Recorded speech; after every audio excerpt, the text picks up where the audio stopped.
Friends, स्वागत है आप सभी का हमारे YouTube चैनल जिसका नाम है बेसिक्स जीके हब। और आज हम लेकर आए हैं एंशिएंट हिस्ट्री सीरीज की नेक्स्ट वीडियो जिसका नाम है मगध साम्राज्य। जैसा कि हमारे प्राचीन इतिहास में 16 महाजनपदों के बारे में विवरण मिलता है और इन 16 महाजनपदों में सबसे महत्वपूर्ण और सबसे शक्तिशाली जनपद जो था वो था मगध साम्राज्य। तो आज की इस वीडियो में हम चर्चा करेंगे मगध साम्राज्य के बारे में और मगध साम्राज्य के विभिन्न जो है वंशावलियों के बारे में हम चर्चा करेंगे। तो आइए सबसे पहले शुरू करते हैं हर्यक वंश से। और आज की वीडियो का हमारा पहला क्वेश्चन कि हर्यक वंश का संस्थापक किसे माना जाता है। तो हमारे पास यहाँ पर 4 ऑप्शन दिखाई दे रहे हैं, क अशोक, ख अजातशत्रु, ग बिंबिसार या घ बिंदुसार। तो यहाँ पर हमारा ग ऑप्शन जो है बिल्कुल सही हो जाता है कि बिंबिसार जो है वो हर्यक वंश का संस्थापक इसे माना जाता है। अब मोस्टली कंफ्यूजन कहाँ पर रहता है? मोस्टली कंफ्यूजन जो है बिंबिसार और बिंदुसार के बीच में कंफ्यूजन पाया जाता है। तो यहाँ पर मैं आपका कंफ्यूजन दूर करना चाहता हूँ कि बिंबिसार जो थे वो संस्थापक थे, शासक दोनों ही थे, मगर बिंबिसार संस्थापक थे और बिंदुसार संस्थापक नहीं थे। तो यहाँ से ये टर्म क्लियर हो जाती है कि बिंबिसार जो है वो हर्यक वंश का संस्थापक था और बिंदुसार जो है वो संस्थापक नहीं थे, वो शासक जरूर थे। और वो बिंदुसार जो थे वो चंद्रगुप्त मौर्य यानी कि मौर्य साम्राज्य के संस्थापक जो थे चंद्रगुप्त मौर्य, उनके पुत्र थे बिंदुसार, और महात्मा बुद्ध के जो है वो मित्र थे। और हर्यक वंश की जो स्थापना हुई थी वो कब हुई थी? वो हुई थी 544 ईसा पूर्व में। और बिंबिसार का जो साम्राज्य जो शासन काल रहा था वो कितना था? 540 से 492 ईसा पूर्व। तो यहाँ पर हमारे पहले क्वेश्चन का ग आंसर जो है वो ग ऑप्शन जो है बिल्कुल सही हो जाता है कि हर्यक वंश का संस्थापक किसे माना जाता है। आइए चलते हैं नेक्स्ट क्वेश्चन की तरफ। हर्यक वंश की प्रथम राजधानी कौन सी थी? हर्यक वंश की प्रथम राजधानी कौन सी थी? पाटलिपुत्र, गिरिव्रज, विदिशा या पुरुषपुर? तो यहाँ पर जो है हमारा ख ऑप्शन बिल्कुल सही हो जाता है कि हर्यक वंश की प्रथम राजधानी जो थी वो थी गिरिव्रज। अब यदि हर्यक वंश की प्रथम राजधानी गिरिव्रज थी तो इसका मतलब कोई और भी हर्यक वंश की जो है वो राजधानी रही होगी। तो मोस्टली जो है हर्यक वंश की जो है राजधानी जिसको जाना जाता है उसे पाटलिपुत्र कहा जाता है, लेकिन पहले जो है हर्यक वंश की राजधानी गिरिव्रज थी और बाद में पाटलिपुत्र जो है उसको राजधानी बनाया था उदयन ने, जो कि हर्यक वंश के ही एक शासक थे जो कि अजातशत्रु के पुत्र थे।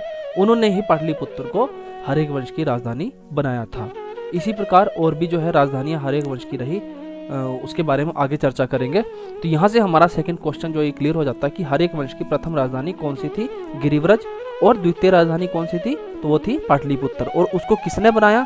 क्योंकि ये क्वेश्चन बहुत बार कॉम्पिटिटिव एग्जाम में पूछा गया है कि पाटलिपुत्र को जो है वो मगध साम्राज्य की राजधानी किसने बनाया। तो यहाँ पर इसका आंसर जो है वो उदयन सही हो जाता है, जो कि अजातशत्रु का पुत्र था। आइए चलते हैं हमारे नेक्स्ट क्वेश्चन की तरफ कि बिंबिसार के राजवेद कौन थे? बिंबिसार के राजवेद कौन थे? बिंबिसार यानी कि जो हर्यक वंश के संस्थापक थे उनके राजवेद कौन थे? तो यहाँ पर हमारे पास 4 ऑप्शन है, धन्वंतरी, जीवक, कपिल या इनमें से कोई नहीं।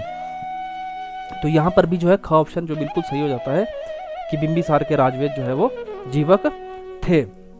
आइए चलते हैं नेक्स्ट क्वेश्चन की तरफ। हर्यक वंश में कुणिक किसे कहा गया है? हर्यक वंश में कुणिक किसे कहा गया है? क्योंकि हर्यक वंश में जो है वो अजातशत्रु एक ऐसे शासक थे, प्रतापी शासक थे, जिनका कि हर्यक वंश में जो है वो एक बहुत ही महान शासक उन्हें माना जाता है। तो अजातशत्रु को जो है वो हर्यक वंश में कुणिक कहा गया है। हर्यक वंश में अजातशत्रु को ही क्या कहा है? कुणिक कहा गया है। और यदि श्रेणिक पूछा जाए कि हर्यक वंश में श्रेणी किसे कहा गया है, तो श्रेणिक जो है वो बिंबिसार को कहा गया है। श्रेणिक अर्थात सेना रखने वाला।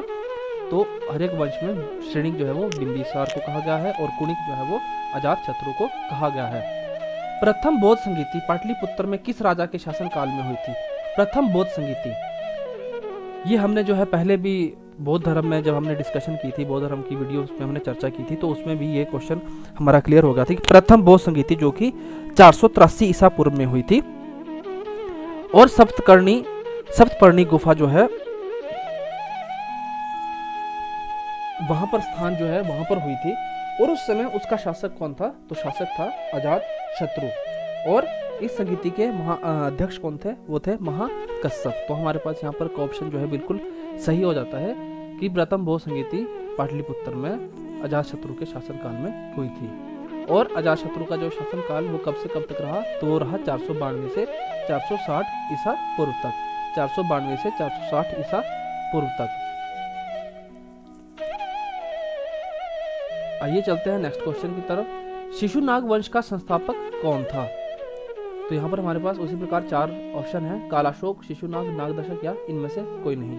तो जैसा कि इसके नाम से स्पष्ट हो जाता है कि शिशुनाग वंश का संस्थापक कौन था, तो यहाँ पर जो है ऑब्वियसली हमारा जो है ख ऑप्शन बिल्कुल सही हो जाता है कि शिशुनाग वंश का संस्थापक शिशुनाग ही रहा।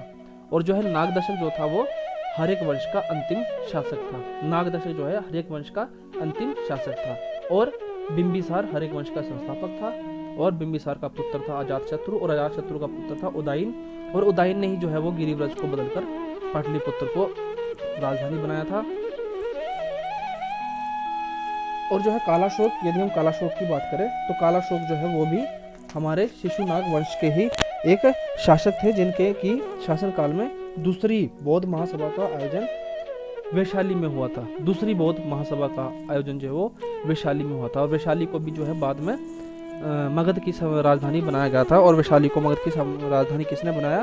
तो वो बनाया था शिशुनाग ने ही। खुद जो है शिशुनाग, जो कि शिशुनाग वंश के संस्थापक थे, उन्होंने पाटलिपुत्र से बदलकर मगध की राजधानी को बनाया वैशाली।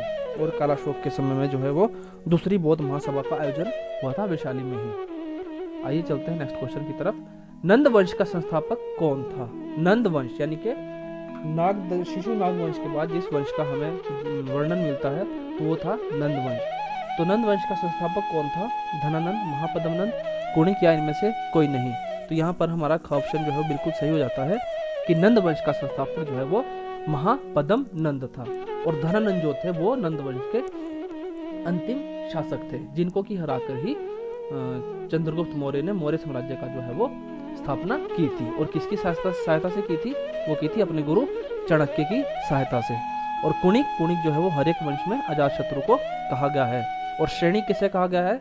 श्रेणी कहा गया है बिंबिसार को। आइए चलते हैं नेक्स्ट क्वेश्चन की तरफ। किस शासक ने मगध की राजधानी पाटलिपुत्र को बदलकर वैशाली बनाया? जैसे कि हमने पहले भी इस क्वेश्चन को डिस्कस कर लिया है कि किस शासक ने मगध की राजधानी पाटलिपुत्र को बदलकर वैशाली बनाया। तो यहाँ पर हमारे पास 4 ऑप्शन दिखाई दे रहे हैं, क अजातशत्रु, ख धनानंद, घ कालाशोक। अजातशत्रु के समय में जो है प्रथम बौद्ध संगीति हुई थी, जो कि कब हुई थी? 483 ईसा पूर्व में। धनानंद जो है वो नंद वंश के अंतिम शासक थे, जिनको हराकर चंद्रगुप्त मौर्य ने मौर्य साम्राज्य की स्थापना की थी। और कालाशोक जो है वो शिशुनाग वंश के ही द्वितीय शासक थे। और उनके समय में ही जो है दूसरी बौद्ध संगीति का आयोजन हुआ था वैशाली में। और उस समय जो है संगीति के अध्यक्ष कौन थे? वो थे साबक मीर। और ये दूसरी बौद्ध संगीति कब हुई थी? 383 ईसा पूर्व में। क्योंकि हमारी प्रथम बौद्ध संगीति और द्वितीय बौद्ध संगीति, इसे याद रखना बहुत ही ईजी है। 483 ईसा पूर्व में पहली और 383 ईसा पूर्व में दूसरी बौद्ध संगीति हुई थी। तो यहाँ पर हमारा जो है क्वेश्चन पूछा गया है कि किस शासक ने मगध की राजधानी पाटलिपुत्र को बदलकर वैशाली बनाया है। तो इसका जो है ग ऑप्शन बिल्कुल सही हो जाता है कि शिशुनाग ने जो है मगध की राजधानी पाटलिपुत्र को बदलकर वैशाली बनाया। आइए चलते हैं हमारे नेक्स्ट और लास्ट क्वेश्चन की तरफ। और दोस्तों, हमारी वीडियोस को ज़्यादा से ज़्यादा लाइक करें, शेयर करें और सब्सक्राइब करें, ताकि हमें भी मोटिवेशन मिलता रहे और आगे भी जो है हम अच्छा काम करते रहें। तो चलिए चलते हैं हमारे लास्ट और नेक्स्ट क्वेश्चन की तरफ कि किस राजा के शासनकाल में सिकंदर ने भारत पर आक्रमण किया था? किस राजा के शासनकाल में सिकंदर ने भारत पर आक्रमण किया? तो हमारे पास 4 ऑप्शन यहाँ पर दिखाई दे रहे हैं, क शिशुनाग, ख बिंबिसार, ग महापद्मनंद या घ धनानंद। तो जो है यहाँ पर हमारा घ ऑप्शन बिल्कुल सही होता है कि धनानंद के समय में ही सिकंदर महान ने जो है भारत पर आक्रमण किया था।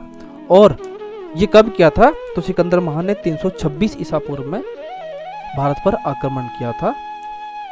और वो उस समय किस समय किया था? धनानंद के शासनकाल में, जब धनानंद नंद वंश के अंतिम शासक भारत पर शासन कर रहे थे, तो उनके शासनकाल में ही सिकंदर महान ने भारत पर आक्रमण किया था। और सिकंदर महान से कई बार 1-2 क्वेश्चन पूछ ले जाते हैं कि सिकंदर ने कब भारत पर आक्रमण किया था। वो किया था 326 ईसा पूर्व में। और वह किसका शिष्य था, क्योंकि ये क्वेश्चन जो है काफ़ी बार कॉम्पिटिटिव एग्जाम में पूछा गया है कि सिकंदर महान के गुरु का नाम क्या था या सिकंदर किसका शिष्य था। तो सिकंदर महान के गुरु का नाम था अरस्तु और सिकंदर महान के पिता का नाम था फिलिप। तो यहाँ पर हमारा इस क्वेश्चन का आंसर जो है वो घ बिल्कुल सही हो जाता है कि किस राजा के शासनकाल में सिकंदर ने भारत पर आक्रमण किया था। तो धनानंद के शासनकाल में सिकंदर महान ने भारत पर आक्रमण किया था। चलिए दोस्तों, मिलते हैं नेक्स्ट वीडियोस के साथ, और मैं आशा करता हूं कि आप हमारी वीडियोस को ज़्यादा से ज़्यादा लाइक करेंगे, सब्सक्राइब करेंगे और शेयर करेंगे, ताकि हमें भी मोटिवेशन मिलता रहे और आगे के लिए हम अच्छा काम करते रहें। चलिए दोस्तों, मिलते हैं नेक्स्ट वीडियोस के साथ। धन्यवाद।